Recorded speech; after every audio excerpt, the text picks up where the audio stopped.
Welcome into our overtime segment here at SportsSource.tv. Appreciate you joining us. This is going to be a quick one today. I'm here with Chuck Cavaleris, Josh Ward, Bob Hodge, and want to follow up on some of the stuff we talked about in the first segment, but I want to get more into it because I know that a lot of fans are ticked off, and they're probably not going to be. Those who are ticked off at UT moving the game from the Appy State game, the opener, moving that from Saturday to Thursday, aren't going to be happy with the fact that we basically said in that first segment, hey, we feel your pain, but it's the price of doing business.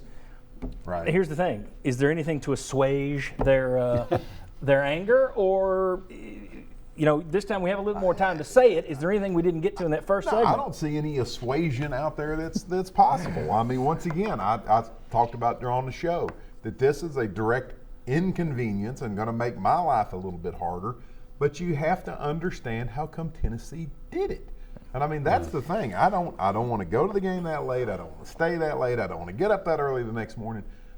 But then when that's all said and done, from the business standpoint, oh yeah, if I'm running Tennessee's athletic department, I do the same thing. I probably would have as well. And my initial reaction was, I don't like the move. So I can sit on the outside and say, I don't think it's the right decision, even though I might have made that decision because TV contracts and the money that come with them and will come in the future is such a big part of it. So when ESPN calls and says, we want to put you on Thursday night SEC Network, they can say, okay, we get away from the noon kickoff on Saturday. I think it's really because the network called and wanted to do it. Well, you go back into, I think that's a great point because all of these schools, you're all taking the money, which means at some point, all 14 of you are going to have to take a move at some point. I don't have a problem with that. I think that it's funny, though, everybody's beating up Dave Hart for not caring for the fans. Remember a couple of years ago they put a noon game. And everybody complaining it's too hot. That. How can you do this? The heat, you're going to have people dying. It just shows they don't care about the fans. Yeah.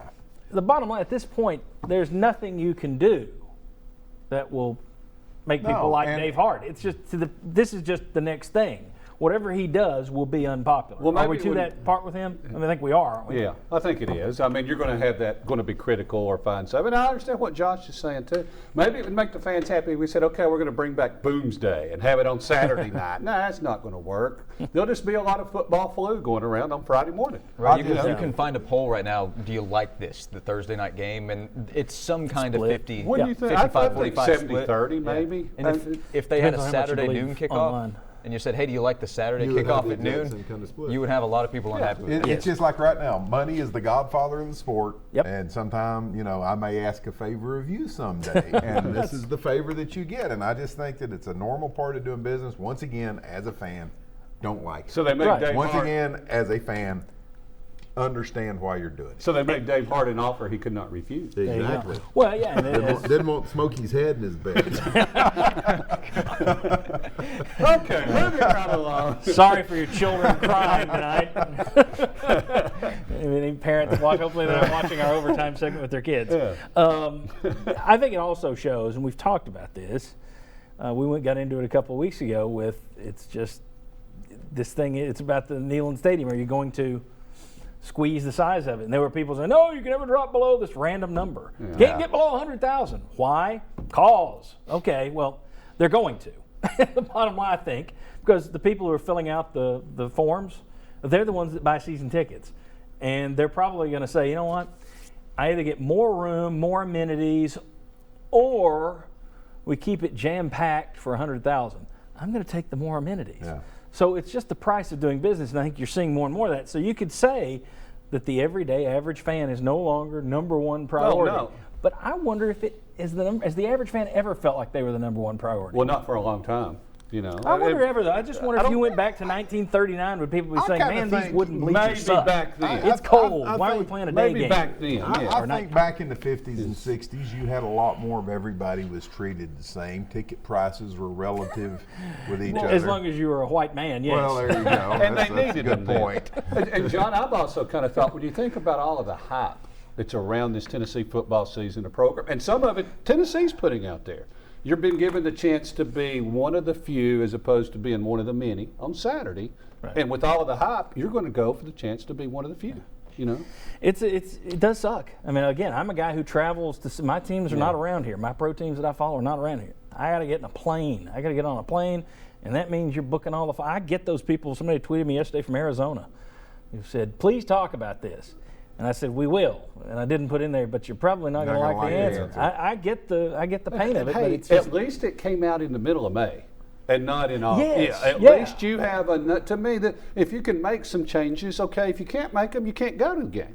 But at least you've got enough time to try and adjust your schedule. see, and maybe that, you mentioned that in the first segment, is they should put to be announced. And they do for the kickoff time, but they don't for the day.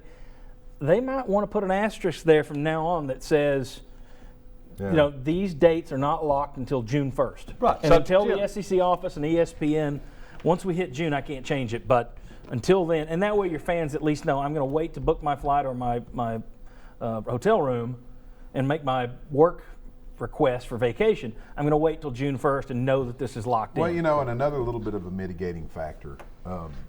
This is Appalachian State. No knock against Appalachian State, but it's not Florida, it's Right. not Georgia, it's not Alabama. I can't imagine, except for it being the season opener, and a lot of people just want to be there for the season opener, but I can't imagine a lot of people looked down Tennessee's schedule and said, got to go to that Appy State game. Can't miss that. You know, you and mean- Appalachian State fans, I mean, some of them are going to be inconvenient. Yeah. However, most of them live in a very reasonable driving time down here. I'm going to say most. For a man who complained about driving across town.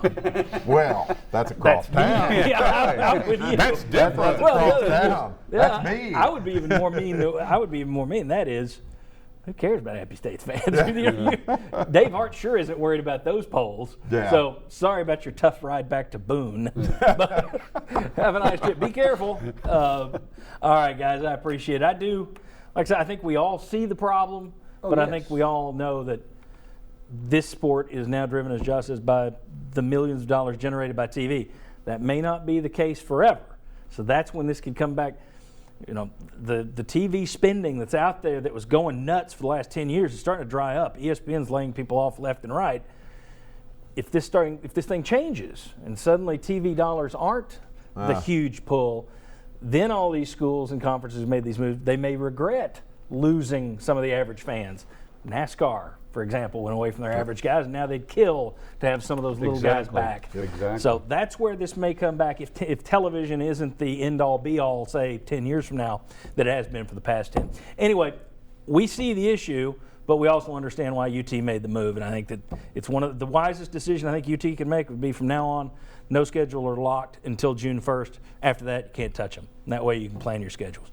Thank you very much. Next Sunday, 5 p.m. on WATE 6. 5 p.m. next Sunday as we talk about the best players on Tennessee's team, the most important newcomers, and what player do we not quite buy into just yet. We'll discuss all that next Sunday, 5 p.m.